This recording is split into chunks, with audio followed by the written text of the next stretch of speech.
Bonjour à tous, bienvenue pour ce petit rendez-vous du dimanche, notre dimanche de carême avec Saint François d'Assise. 5e dimanche du carême, nous arrivons bientôt à la Semaine Sainte. Vous avez, soit dit en passant, tous les offices de la Semaine Sainte qui sont sur le site, qui sont sur la page Facebook de la paroisse. Vous pouvez consulter les horaires et ainsi ne pas manquer cette grande semaine qui est pour tous les chrétiens le cœur de notre foi. Ce dimanche, nous allons avoir comme thème frères et sœurs. Frères et sœurs, nous sommes frères et sœurs. Comment Saint François a vécu cela et comment est-ce qu'il l'a développé dans toute sa vie.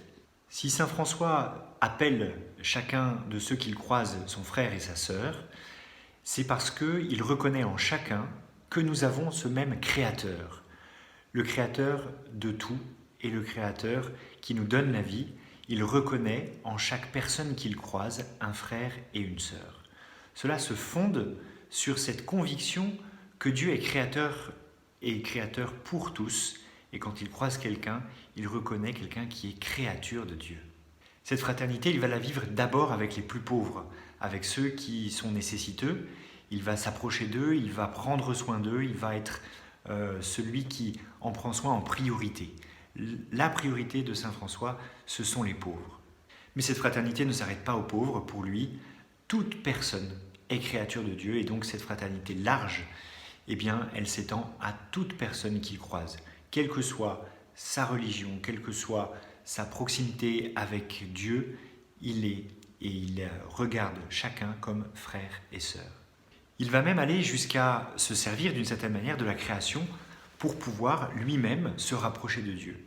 Quand il voit une créature, que ce soit une personne, quand il voit l'œuvre de la création, eh bien, il prend la voix de cette créature, de la création, pour se tourner vers le Créateur.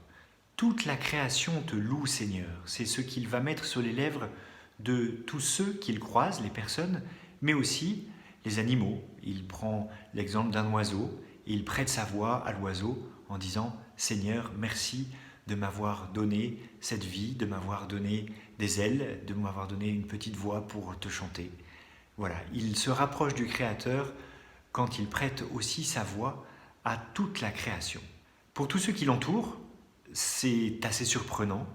Les contemporains de François d'Assise vont voir en lui quelqu'un qui résume d'une certaine manière toute cette humanité renouvelée dans cette contemplation du Créateur. C'est la destinée religieuse du monde, de toute la création, qui prend forme, qui prend vie avec Saint François. Il reconnaît dans toute l'œuvre de la création cette merveille que Dieu nous a donnée. Ses contemporains voient en lui l'homme nouveau, celui qui est comme un nouvel Adam, celui qui va comprendre que toute l'œuvre de la création permet de rejoindre Dieu.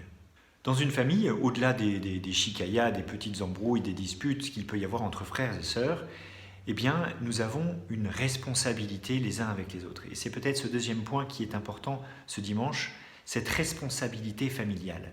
Nous sommes les uns et les autres responsables d'une certaine manière de la vie religieuse de chacun. Se pose alors la question de savoir qu'est-ce que nous disons à nos frères et sœurs, surtout ceux qui sont loin de Dieu, ceux qui ne sont d'une autre religion. Qu'est-ce que Saint François va leur dire pour leur manifester qu'ils sont ses frères et sœurs? Je vous lis un passage d'Éloi Leclerc dans La sagesse d'un pauvre. Le Seigneur nous a envoyés évangéliser les hommes. Mais as-tu déjà réfléchi à ce que c'est qu'évangéliser les hommes?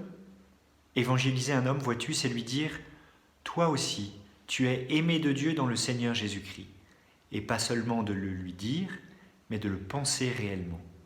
Pas simplement de le penser, mais se comporter avec cet homme de telle manière qu'il se sente et découvre qu'il a en lui quelque chose de plus grand et de plus noble que ce qu'il pensait, et qu'il s'éveille ainsi à une nouvelle conscience de soi.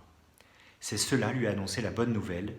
Tu ne peux le faire qu'en lui offrant ton amitié, une amitié réelle, désintéressée, sans condescendance, faite de confiance et d'estime profonde.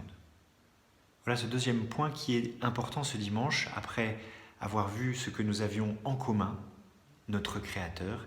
Eh bien, comme nos frères et sœurs, nous sommes responsables de la sainteté de chacun de nos frères et sœurs. La troisième chose que nous pouvons retenir ce dimanche, c'est que par cette fraternité universelle que saint François avait au cœur, nous sommes appelés à construire la paix. Nous sommes ouvriers de paix. François nous montre aussi très concrètement que bien souvent ce que recherchent les personnes qui sont pauvres, ce n'est pas la domination, le pouvoir, mais c'est le bonheur. Et le bonheur, il se trouve à travers la paix. Quand nous sommes en paix, eh bien nous pouvons vivre heureux.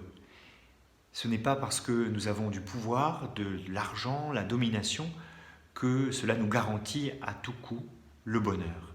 C'est d'abord de vivre en paix qui nous permet de vivre dans le bonheur. C'est peut-être à travers l'espérance des pauvres que nous voyons de manière la plus belle l'espérance du monde. Un pauvre, il espère non pas un monde qui fonctionne parfaitement avec des rouages extraordinaires, mais un monde de paix. Peut-être que nous pouvons cette semaine, en nous préparant à la Semaine Sainte, regarder le monde avec cette espérance des pauvres, l'espérance d'un monde de paix et d'un monde où nous pourrons vivre paisiblement les uns avec les autres. C'est aussi le message des béatitudes.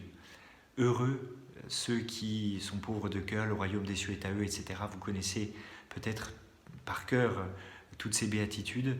Eh bien, c'est l'espérance des pauvres, c'est l'espérance du monde.